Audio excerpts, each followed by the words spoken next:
Hello, ranchers. Welcome to Mindfulness with Marsha, talking about our self care checklist or our self care plan that we should always have in mindful living. But right now, with COVID, it is even more important that we remember that self care will really help to ease our anxiety, not only for ourselves and our own nervous systems, but also for those around us. Long before we ever heard of COVID-19, on the Minot campus, program staffers have been sharing tips of the week, ideas for encouragement and support. And I was really delighted to listen to Charmaine, who's a precious youth care worker in Minot, share her tips of the week, which guess what? They were on self-care. Bravo, Charmaine. I just want you to know that your suggestions were so relevant, heartfelt, and actually some of my best ideas also. So you'll probably be hearing some of the things you shared here right now with the things that are on my list. So besides disinfecting and washing my hands, always physical distancing, and now I wear my cloth mask when I go to the grocery store, I made a list, or maybe I should say I recommitted to looking at what was my mindful self-care list and what things would be different or the same that I could slide over if I was making a specific one right now for the pandemic with COVID. And that I could take my heart and spirit during this time and realize that I do need to take care of myself. Again, that proverbial oxygen mask on first before I tend to my family, my community, the ranch, and really the world. I had gone astray and was really just focused on doing this task, this task, this task. And I'll be sharing with you some of my misses and some of my deliberate intention now to get back on track. So I discovered that there were 8 things. I mean, when you make a list, you end up with a great big long list, and then you have to go back and kind of prioritize and say, I don't want this to be so huge that it feels overwhelming. I don't want it to be so short that it seems like, well, this is not really that important. So for me, it was 8 things that I wanted to recommit to for self-care during this time. The first one was to maintain a schedule with my virtual contacts. Now, what I meant by that is we were reaching out right virtually now more than ever. And even people that I normally saw face to face now were virtual contacts. In the office, for example, I would easily just walk a few steps and see Tina, the principal, and be able to talk to her. And now that's being done virtually.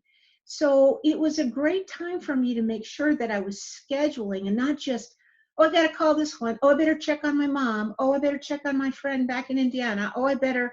It was kind of like creating a lot of anxiety for me, realizing that some of them I was reaching out to that I normally don't even reach out to, but realized I needed to now because things have been different.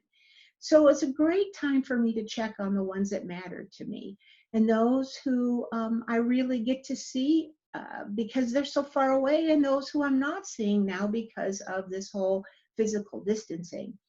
And it's so easy, I think, across time zones, especially. You just sort of lose track of time when you're involved in all the emotion, anxiety, and fear that we find ourselves in these days. So having a schedule of time to check in, to hang out. I see on the social media a lot of people eating dinner together virtually. How cool is that? Just a way to restore some, it's not the same as face to face, but some of that social structure of my day. And I suggest that you try it also. Number 2, I have to give myself permission to cry. I'm a crier. I cry at happy movies, I cry at sad movies. It's just who I am. And I used to hate it, and I used to really try to change it. And then when I really allowed myself to love me the way God created and realize that, tears just flow and that's the way it is, it really helped me come to a place of more balance. So why wouldn't I want to make sure that in this mindful self-care plan with COVID, it seemed appropriate to me that this was one of the things I definitely would mitigate over to my new plan. I know that and I already have felt sad, um, disheartened, and to be honest with you, sometimes just downright hopeless at times. But I also know that when I give myself permission to feel the emotions and feel the emotions fully, and if that means tears flow, then tears flow. And I turn towards that suffering, and it helps me release the pain. It helps me release some of the tension. It helps me see that as today is out my window here, that the sun is shining through the clouds and will do so too with this pandemic once again. Let me make it clear that it doesn't take it away. It just helps me to be able to deal with it in a way that doesn't amp up my nervous system in an anxious way. My third one on the list was to get outdoors. I think we're so fortunate here in North Dakota that we can access outdoors and maintain social distancing. You know, I think back of when I was, in the suburbs, in the city, or when I see pictures of New York and people, are celebrating the medical community out on their through their window with pots and pans or on a little teeny balcony or deck. They can't really go outside because they're so packed in, where we can still go outside in North Dakota and easily maintain our physical distance. We all know fresh air, sunshine, vitamin D, they're all mood lifters, and they are also energy builders. And so I really would encourage you to think about if nature and outdoors provides a lift or provides a way to calm, then use it for self-care. My fourth one was very important, and I've mentioned it before. You have to, you don't have to, I have to limit the amount of news that I access and information. For me, I personally notice that when I watch the news or even hear certain people speak, I can be in another room and hear them on the TV. I start amping up. I could feel my nervous system getting anxious and my shoulders tightening, and I want to argue, with somebody that I haven't even really heard anything but a few words. I've just heard their voice. And so for me, I've decided to limit myself to 30 minutes of news per day. That's it on the television, and to be selective on what news anchor or station that I feel I can trust the most. To be honest, I prefer to get my news online by reading articles or transcripts of press conferences that I can then interpret based upon my intelligence and my knowledge, rather than hearing them oftentimes editorialized as the news often is. I think of the days when my mom would get, and my dad, the newspaper on the front porch, and whatever they read, that was the gospel, that was the truth. And I struggle with that so much now, of wondering, like, is there anything that's real? You can take pictures and change them, and videos and change them, and words obviously can be changed.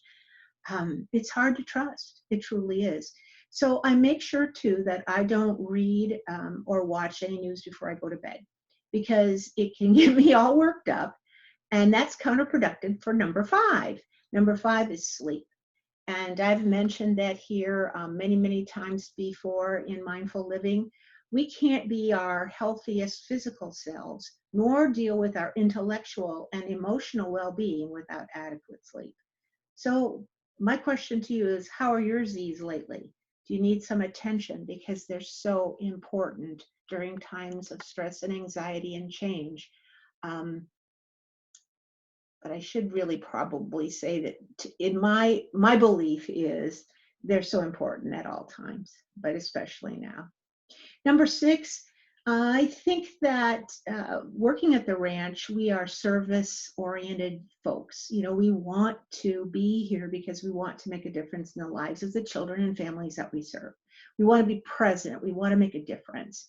So one of the things that we want to be able to do is, maybe in addition to, well, that's just my work, we want to be a service of others. But please, I need to do that, and perhaps you need to do that without depleting yourself. Within a few days of people in my life, family and friends losing jobs, being laid off, I started getting emails and I saw posts on social media spots that were filled with, quite honestly, a lot of fear, of how are they going to get by. And many were reaching out to me personally, not asking for dollars necessarily, but just someone to listen, someone to care about their circumstances. That's a skill I can provide. And so the question would be, what skills can you bring to this moment in order to be of service? Maybe it's making a meal and dropping that off at somebody's doorstep. I know at Easter there were so many beautiful acts of service, specifically on doorsteps and sidewalk chalk drawings and all those things. They may have seemed so simple to the giver, but I'm sure the receiver was, well, sometimes it's hard to put it into words how humbling and how amazing those little gifts can be. But as always, it's important to recognize, hold boundaries that are safe for you. You could also get in a situation where it's like, I think I need to make like 500 dozen brownies because I'm going to give them to everybody that's in my kids' class right now. No. If that works for you and you have resources of time and money and things to do that, well, then by all means, and let that be a blessing for you and others. But remember about your resources. Mindful self-care means that you take into account what are your resources and how much can you give at this time without depleting yourselves. Offering help to others, well, it really can give you meaning during this time of uncertainty. I know it helps me stay on the side of hope, even when things seem hopeless, but I have to be mindful, and I pray that you will be too, about your personal resources. Number 7, if I left this out, I wouldn't be real. This is on my list, has been on my self-care list and had to mediate over to the new one. I need during this time to make sure that I stick with my normal daily meditation practice. You might have remembered Randy, Vice President of Dakota Family Services, recently sent out an email and provided some ideas and places that you could start a meditation practice, because there's a bazillion apps out there that are really good. You see, for me, it was easy for me to lose track of time. I was so focused on getting all of these COVID tasks done. But now more than ever, I need to maintain that discipline and not get so tired and burned out doing these tasks that I ignore the daily meditation. It was beginning to get easier and easier for me to skip it because, I could justify it that, well, I need to lead, DMS during this time, and I have all these COVID tasks that are so much more important. Wrong. Self-care first. Perhaps you have extra time on your hands now with physical distancing and staying at home. So you're the opposite of me. It's not a matter of ignoring, it's a matter of, I have this time. Could this be the time for you to begin a formal mindful practice of meditation? I don't know. I just want you to ponder the thought. And finally, number 8, when all else fails, and I think just during times of change and crisis, all else fails more often than not, I ask myself, Marcia, what do you need at this moment? This has become my default question, and the one I immediately ask myself when I start to sense that I'm just not feeling right, physically, mentally, or emotionally. I pause. I take 2 or 3 long, slow, deep breaths just to settle myself. And then I ask myself the question, Marcia, what do you need right now? And usually without fail, in that space between, I almost always find the answer. Now, of course, once I find the answer, do I ignore it and say, well, maybe tomorrow I'll get outside and take the dogs for a walk? No, it's what came to mind that I need right at this moment, not tomorrow, not next week, right at this moment. And I have recommitted myself to that intention, as well as the other 7, now during this time of change and stress to help me provide self-care. So each day, invariably, I find myself looking at this list since I've fine-tuned it and created it. I think I did it last Friday on Good Friday and have looked at it since. It provides me with a measure of comfort. It reminds me, even though I'm not really, I feel a little bit as a type A personality, that I'm in control of something, if nothing else, these self-care tips in my life, and that in the time of crisis, I have a choice to either be my worst enemy or my best ally, my best friend. And I'm going to intentionally choose the latter. And I hope that you will join Charmaine and Randy and myself as we pause this week. And I hope that you'll be your best friend by providing yourself some very specific self-care just for you. Until next time, have a little self-care and be well.